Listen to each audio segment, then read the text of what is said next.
At the beginning of the story, we witness two Spider-Man discussing their course of action. Nonetheless, as Ben gives away the helmet along with his cherished memories and family's aspirations with trust to another Spider-Man, he was deceived by the malevolent Spider-Man and cast into a pit of mind-altering substance. Ben found himself reflecting on a previous instance when he had been deceived by the wicked Spider-Man. While he narrates in front of the battlefield between vengeance and evil as Peter uttered, "Who's in hell now?" During a fierce confrontation, a heated disagreement arises between Ben and Peter. Ben struggles to pardon Peter for his past actions, while Peter refutes the notion of betrayal, countering with, "That's not how I recall it, Ben." This marks the battle of two Spider-Men. Ben shoots a web with a weird color, and Peter single-handedly dodges the web and responds with a punch. The fight persists as Peter pins Ben to the ground. He asserts, "I've had more experience at this than you, Ben," implying he has silenced him permanently.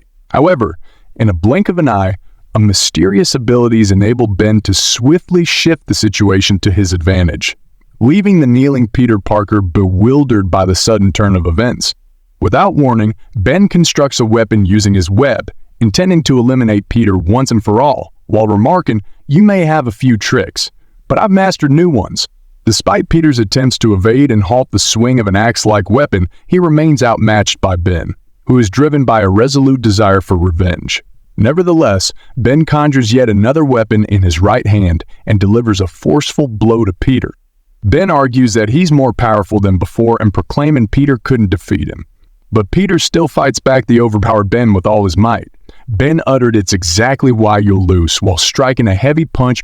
Peter is finally on the ground, couldn't stand for more, and Ben got another weird weapon throwing it to the helpless Peter in a sharp shape. While Ben thinking that he finally finished off, Spider-Man, a force field created portal, was summoned from Ben's weapon. Suspecting a ruse, Spider-Man recklessly removes his mask, only to be ensnared by a colossal tentacle that is a crucial element of Ben's scheme. Held captive by the immense tentacles, Peter is cast into a state of uncertainty. Emerging triumphant, Ben savors his conquest by banishing Spider-Man from the confines of New York City. Upon awakening, Peter finds himself attired as a journalist within his workplace. Unexpectedly, upon hearing his name called out, he directs his gaze towards the individual and is astoundingly transported into an alternate dimension where the inhabitants are distinctly non-human.